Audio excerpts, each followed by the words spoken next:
Hello అండి, అందరికీ నమస్తే. Welcome to red TV. నేను హారిక. నల్గొండ డిస్టిక్ లో ఒక దారుణమైన ఘోర ఘటన జరిగింది. ఎందుకంటే దారుణమైన ఘటన అని ఎందుకు అంటున్నా అంటే, దాదాపు 1000 కోళ్లను తీసుకొచ్చి తాగే నీటిలో వేశారు అని చెప్పేసి అంటున్నారు. దాదాపు 1000 కోళ్లు అంటే అంటే ఇప్పుడు మొన్నటి నుంచి బర్డ్ ఫ్లూ వస్తుంది అంటున్నారు. మరి ఏం జరుగుతుంది అంటే, కోళ్ల ఫారాలకి రూల్స్ అండ్ రెగ్యులేషన్స్ ఉండవా? అండ్ బర్డ్ ఫ్లూ వచ్చిన కోళ్ళని తీసుకొచ్చి వాటర్ లో వేయడం ఎంతవరకు కరెక్ట్ అని చెప్పేసి ఒక ఆయన వాపోతున్నారు. ఆ ఒక వీడియో మేము ప్లే చేస్తున్నాం, ఒకసారి చూడండి.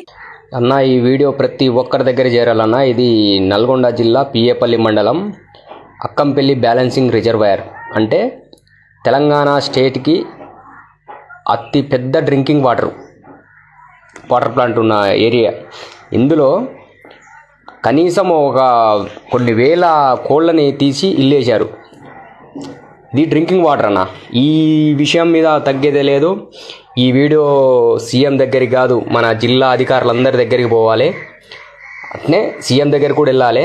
ఈ కోళ్ళు వేసిన వాళ్ళ మీద కఠిన చర్యలు తీసుకోవాలి అధికారులు ఎవరైనా సరే. ఈ వీడియోని మాత్రం ఎంత వీలైతే అంత, ఇక చూడండి, ఈ కోళ్ళు వేల కోళ్ళు ఆ చెర్లు వేశారు. ఇది డ్రింకింగ్ వాటరు.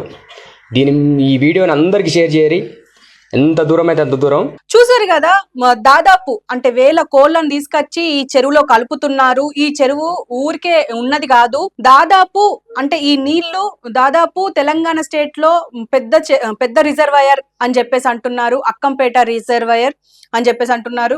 అంటే ఏంటి అసలు ఆ కోళ్ల ఫారం వాళ్ళు ఏం ఆలోచించి ఆ వాటర్ లో వేసి ఉండొచ్చు? అంటే ప్రజల గురించి, అంటే ఇప్పుడు తెలంగాణలో ఇది నడుస్తుంది, బర్డ్ ఫ్లూ గురించి ఎన్ని చర్చలు జరుగుతున్నాయి. అసలు చికెనే తినొద్దు అని చెప్పేసి ఒక పక్క వాదన జరుగుతుంది. ఇలాంటి టైంలో ఇలా తాగే నీటిలో అంటే దాదాపు అందరం లేచి నుంచి పడుకునే వరకు వాటర్ మన అంటే రోజులో ఎంత ఇంపార్టెంట్ అందరికి తెలిసిందే. అలాంటిది తాగే నీటిలో వేయడం అనేది ఎంతవరకు కరెక్ట్? అంటే దీని గురించి ఖచ్చితంగా ప్రభుత్వమైనా ఆలోచించాలి అండ్ దీనిపైన యాక్షన్ కూడా తీసుకోవాలి అని చెప్పేసి అయితే అతను వాపోతున్నారు అండ్ డిమాండ్ కూడా చేస్తున్నారు. ఎందుకంటే ఇప్పుడు అతను వీడియో తీసి పెట్టడం వల్లనే మనకి ఇప్పుడు ఈ వీడియో బయటకు వచ్చింది అండ్ ఈ తాగే నీటిలో కోళ్ళను వేశారు అని చెప్పేసి మనకు తెలిసింది. మరి ఇలా జరగని అంటే మనకు తెలియనివి, బయటకి రానివి ఇంకా ఎన్ని ఉన్నాయో, ఎక్కడెక్కడ వేస్తున్నారో మనకు తెలియకుండానే మనం అంటే చూడకుండానే అన్ని తాగేస్తున్నాం మేము, ఎవరికి తెలుసు? సో ఖచ్చితంగా దీనిపైన ప్రభుత్వం దృష్టి పెట్టాలి అండ్ ఇంకా అక్కడ ఉన్న లోకల్ ఎమ్మెల్యేనా లేకపోతే ఎవరైనా సరే దాన్ని ఒకసారి దృష్టిలో పెట్టుకొని వర్క్ చేయాలి. ఎందుకంటే ఈవెన్ పోలీసులు కూడా ఒకసారి చెక్ చేస్తే బెటర్ గా ఉంటుంది. ఆయన క్లియర్ గా ఆయన ఊరు అండ్ ఆ రిజర్వాయర్ గురించి పూర్తిగా డీటెయిల్స్ అయితే చెప్తున్నారు.